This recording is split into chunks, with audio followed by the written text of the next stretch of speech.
मैं doctor Indresh Dixit, consultant gastroenterologist, Aavashyakta gastro और गायनेक केयर। एक जो कॉमन चर्चा हमेशा रहती है कि क्या खान-पान हमारी पूरी स्वास्थ्य को प्रभावित करता है? क्या खान-पान केवल आंत के स्वास्थ्य से ही जुड़ा हुआ है, लिवर के ही स्वास्थ्य से जुड़ा हुआ है, या ये ओवरऑल बॉडी के हर अंग को प्रभावित करता है? इंपॉर्टेंट टॉपिक है। अक्सर मन में ये होता है कि खान-पान से केवल आंत पे ही फर्क पड़ेगा, केवल लिवर पे ही फर्क पड़ेगा, और अंगों पे कोई फर्क नहीं पड़ेगा, या और अंग भी प्रभावित होते हैं। तो आइए आज इसकी चर्चा करते हैं। खान-पान अच्छा रखने से आप अपने सारे अंगों को कैसे हेल्दी, स्वस्थ रख सकते हैं, और अंग कैसे आपके खान-पान के गड़बड़ाने से अंग कैसे, सारे शरीर के अंग कैसे प्रभावित होते हैं, तो उसकी हम चर्चा करें। यदि आपका खान-पान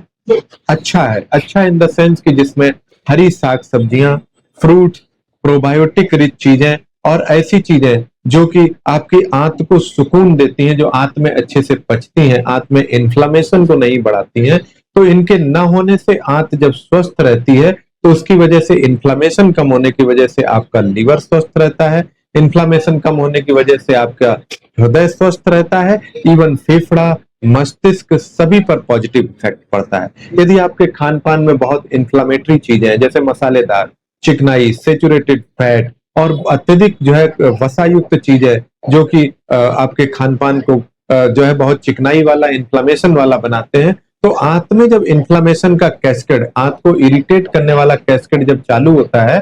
तो वो धीरे धीरे इन्फ्लामेशन का कैस्केड आंत को प्रभावित करता है, लिवर को प्रभावित करता है, और इसके प्रभावित करने के साथ साथ ही हृदय की रक्त धमनियों में भी कोलेस्ट्रॉल का जमना, इन्फ्लामेशन की वजह से हृदय की रक्त धमनियों का कमजोर पड़ना, हृदय की घटनाएं होना, मस्तिष्क में धीरे धीरे रक्त धमनियों में प्रवाह कम होने से मस्तिष्क की घटनाओं का चालू होना, यानी कि आपका खान पान ही आपके पूरे शरीर के स्वास्थ्य को डिसाइड करता है। तो हम किस तरीके के खान पान को प्रेफर करें जिससे हमारी आंत, लिवर और सारे शरीर के अंग स्वस्थ रहें, और किन किन चीजों को अवॉइड करें जिससे कि हमारे सारे के सारे अंग जो है परेशान ना हो। आप हमेशा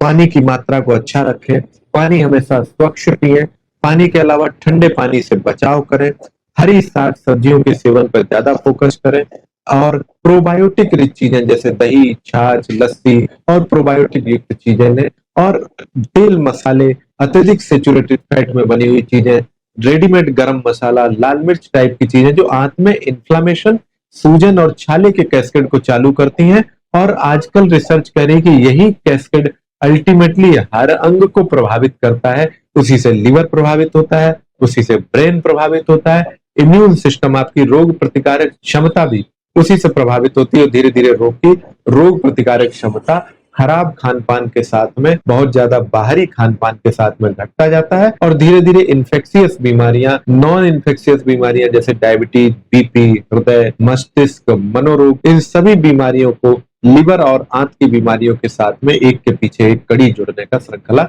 चालू होता है, और शरीर के सारे अंग एक के बाद एक प्रभावित होते चले जाते हैं। तो दोनों डिक्टम बिल्कुल ठीक है कि खान पान ही शरीर को स्वस्थ रखने की कुंजी है, और हम दूसरी भी डिक्टम कहते हैं कि आंत और लिवर का स्वस्थ होना ही शरीर के सभी अंगों को स्वस्थ रखने की कुंजी है। तो आइए हम ये शपथ लें कि हम अपने खान पान को स्वस्थ करें, अपने आंत और लिवर को स्वस्थ रखें, जिससे शरीर के सभी अंग प्रॉपर फंक्शन करें, परेशान ना हो, और धीरे धीरे आपका शरीर बीमारियों का घर ना बनता चला जाए। यदि आपको खान पान संबंधी किसी समस्या या लिवर और आंत संबंधी किसी समस्या से आप पीड़ित हैं, तो आप मुझे मुलाकात कर सकते हैं। मैं doctor Indresh Dixit, consultant gastroenterologist, Aavashyakta gastro और गायनिक केयर पर आपको डाइट, एक्सरसाइज और अपने लिवर और आंत को स्वस्थ रखने की समुचित सलाह देने के लिए उपलब्ध हूँ। Thank you.